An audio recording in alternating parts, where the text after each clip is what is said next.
how different the world is when you have a mind which isn't warped and affected easily by outside influences. You are never going to become a robot. This has nothing to do with not feeling emotions. This has nothing to do with just becoming an empty, emotionless void of a person. That's not what this is. This is about understanding that you're a human being. You're going to feel emotions. This is a beautiful thing. And making sure that you use them in the correct way. A. And B, you do not ever let them stop you doing what you're supposed to do. I say to people often, I haven't felt like going to the gym in 2 years. I'm wearing my gym clothes right now. I just finished training. I haven't felt like training in 2 years. After 10 years of professional fighting, after giving my life to exercise, genuinely, I have not woke up and felt like, oh, I really want to train.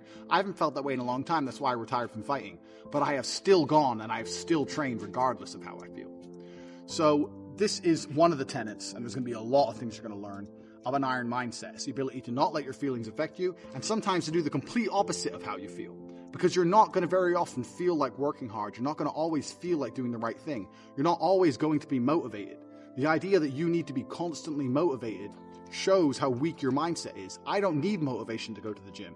I cannot want to go with every fiber of my being, and I will still be there. Because I use my cerebral ability, I use my mind, and I logically decide what I'm going to do with my day regardless of how I feel. Regardless of whether I'm motivated or not. This course is going to be 6 weeks. That's going to teach you how to put together a mindset that allows you to get things done. Because that's all life is, and that's all the world is. Life is just getting things done, doing the right things, doing the important things, making sure they're done efficiently and thoroughly so that you live the best possible life. It's as simple as that. It's not particularly complicated. So in the first week, we're going to learn something which is extremely basic, but it's extremely important.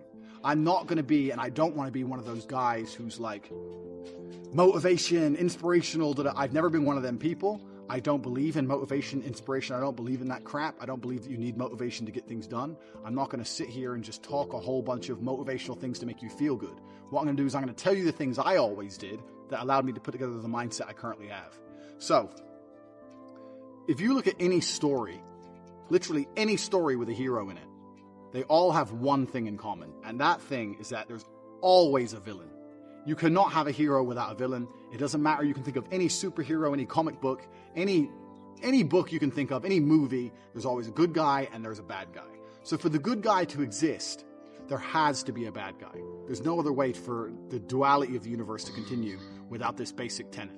So you want to be the good guy in your story. You want, and I've said this before actually, as a man, life is going to be difficult. It's more difficult than being a woman. It's more difficult than anything else. So it's very easy to see yourself. Life is actually easier as a whole if you see yourself as a hero. Because in every single hero story, the hero suffers.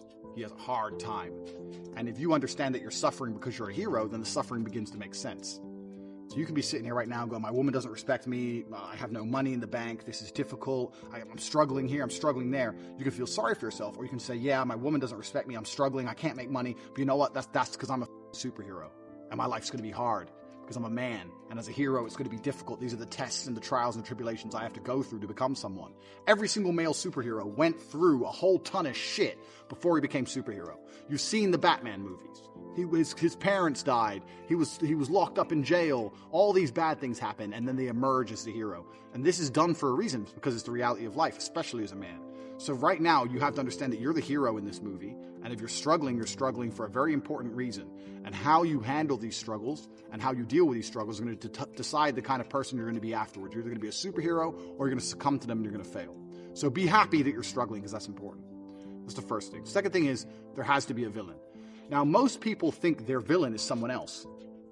You see this all the time. The villain's the opposite of the hero. So if you're sitting at home and you haven't got much money and you're broke and you're pissed off and you're depressed and you look at me and I have 4 supercars and all these girls, I'm traveling the world, I go everywhere I want, you may think I'm your villain. People look at other people and say, oh, that guy has this guy has this, and they become envious and they think that's the villain. That's not true. That's not the case, because every single person has different circumstances. There are things you have that I don't have, and there's things I have that you don't have. So I may have had a genetic gift over you, for example, because I'm a fantastic kickboxer. But you may have been born more wealthy than me. I was born in a very, very poor family. So I had advantages and disadvantages. You had advantages and disadvantages. So comparing yourself to other people is asinine, and it's inane because it's not a level, fair playing ground. There are some people who are born to millionaire parents who are gorgeous, model, good-looking, and have 6-packs without trying. Some people are lucky like that. That's just how it is. So comparing yourself to these people is not going to help you. Your villain is nobody else. Your villain is someone you're going to create. And you're going to create your villain because he's going to motivate you to be the most powerful hero you can possibly be. Your villain's going to be a clone of you. But what your villain's going to have is he's going to have some things you don't have. And your villain is going to be the person who basically, without requirement for motivation, without being, no matter how he feels that day, no matter how stressed he is from work, regardless of what happens to him, your villain's going to be the guy who always does exactly what he wants to do. So your villain's going to be the guy who goes to the gym regardless of how he feels. Your villain's going to be the guy who approaches every beautiful girl he ever sees and says, hey, I really think you're beautiful. Goes over to him and talks to them. Your villain's going to be the guy who asks for a raise at work. Your villain's going to be the guy who does everything he wants, regardless of how he feels, regardless if he's not motivated or not, regardless if he's shy to talk to that girl or people are watching or his ankle hurts, he doesn't want to go to the gym, whatever. Or he thinks his boss is going to fire him. Your villain is that dude who does anything he wants to do. So for this week, you have to sit and you have to make a list of all the things. You have to sit there and say, if I did everything I wanted to do, if I were to be the best version of myself possible, what would I do? Okay, well, I'd go to the gym every day. I'd get up at 6 a.m. and I'd go to the gym every day. You write that down. I'd approach every beautiful girl I ever see and I'd introduce myself and try and get their Instagram or their number. You'd write that down. For example, I'd start a side business. Even though I don't know anything about it, I'd learn how to make websites. My villain's the kind of guy who would sit there and he'd learn how to do it by himself and he'd start his own online business. Write that down. My villain's the kind of guy who reads really important books. I say I don't have time, but my enemy, this villain, he reads books. He finds time. He doesn't watch TV ever. He doesn't waste time ever. He doesn't eat junk food. He reads books. Writes it down. And you have to make a list. Now, this list at first should be easy for you, but then you're going to get to about 7 or 8 things and you're going to stop. No, this list needs to be 25 to 30 points long, minimum. This guy you're building, your arch nemesis, you have to write down every single quality about this guy. What he does. He goes to the gym every day, 6 a.m. He doesn't watch TV. He doesn't eat junk food. He goes up to beautiful girls, etc., etc., etc. 25 or 30 points long. Because this is going to become your enemy. You want to become a hero, you need someone to battle against. This is who you're battling against. You're battling against a better version of yourself, a version of yourself that doesn't succumb to how he feels, but does what he's supposed to do anyway. So this is who your villain's going to be. And when you're writing down this list, all the qualities your villain has, imagine what this person looks like. You have to put genuine effort into this. You have to imagine what he looks like, imagine how he walks, imagine how he talks, imagine what people think when they see him. Imagine how different you would be if you had been going to the gym every single day for an hour and a half, every single day for the last 2, 3, 4 years. Imagine it. Imagine how differently people would look at you. Imagine how differently females would treat you if you were jacked like that guy would be. You have to sit and you have to put down all these qualities, and then once the qualities are there, 25 or 30 minimum, then you have to imagine what kind of person this is. You have to imagine what he looks like, what he talks like, what he thinks like. Imagine how he views the world, because this is who you're going to be battling against. So you have to put genuine effort into constructing this person and understanding this person. The reason I'm saying do this is because this is what motivates me every single day. When I was training for a fight, the reason I'd always go train is because I knew my enemy was training. But when I stopped fighting professionally, I thought, well, what enemy do I have? And I realized I had to create my own. So when I don't feel like going to the gym, I imagine I've built my own enemy. I won't even list all the things that my enemy has. He has a whole bunch of shit I don't have. And he would be an nearly impossible person to beat. But when I sit and I don't feel like going to the gym, I know my enemy's training because he trains no matter what, regardless of how he feels, regardless if he's pissed off or if there's traffic or it's raining or he's tired. My enemy trains. When I see a girl and she's beautiful, but all her friends are there, I'm afraid they're going to laugh at me. My enemy wouldn't give a fuck. He'd go over there anyway. That's who he is. He's the man. So when I understood who I was truly battling against, then you have 2 choices. You either rise up to try and take him on, or you become a little pussy. You have the choice. Do I want to lose to this man I've created and I've built? Do I want to lose to him, or do I want to beat him or compete with him? And you have to make a choice, and you sit there and go, well, I know that the person I created in my mind, my arch nemesis, would go over there and he'd talk to all the girls. And he'd fuck 2 of them, let alone 1. This is an extremely important facet.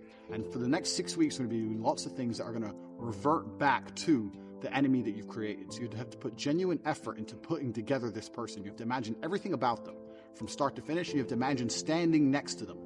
If you were standing next to this guy right now with no shirt on, who would girls want to fuck? Who would people respect? And the crazy thing about all of this is that this person is you. This person is you. It's just you with a little bit of a different path or a different take on life. It's you who's the person who does whatever he's supposed to do regardless of how he feels. It's you with an iron mind. This is the exact point of it. The reason creating this enemy is so important, and the reason viewing him and seeing how he sees the world and understanding how important and powerful this person is important, is because that person is you. That person is you who does what he's supposed to do without fail. That's all it is. And when you truly, truly put this person together and you truly, truly understand him, and you find out what you could be and you find out what you're battling against, you're going to become far more difficult to demotivate. It's going to be much harder for someone to say to you, don't go to the gym, because you're going to know, well, my enemy, this guy, give him a name, whatever. This dude's going to the gym. That's why he looks how he looks. And that's who I'm being compared to. So I have to go to the gym. Oh yeah, but I'm tired. Well, you don't go then. My training partner doesn't want to go. Fine, you don't go. I am going. I'm not the guy who's going to let this man beat me. And you have to start comparing yourself to this guy in every single facet. I still do it to this day. I compare my bank balance to this guy's and he's killing me. I compare my body to this guy's, he's killing me. I compare so many things about myself. You guys may look at me and go, oh, Tate, millionaire, girls, this, that, that. I'm still comparing myself to this person I've created. And I know that I'm losing. And that's what drives me forward. That's why I don't miss the gym. That's how I find a way to make money. That's how I do whatever it takes to succeed, because I know who I'm battling against. Most of you guys have no enemy. You have no enemy. Or you have an enemy which is somebody else. You're looking at Justin Bieber or Drake or some shit. That's not going to motivate you. That's pointless. It's not going to help you. Or you have no enemy at all. You have a support structure around you, and you have people say, oh, you're great just the way you are. You're beautiful just the way you are. And you're sitting there and living in your little comfort zone like a little bit. Put this enemy together from start to finish. And when you truly put this list together, you truly create this person and truly understand that it could be you, it's going to be far more difficult to stop you doing what you need to do in the future.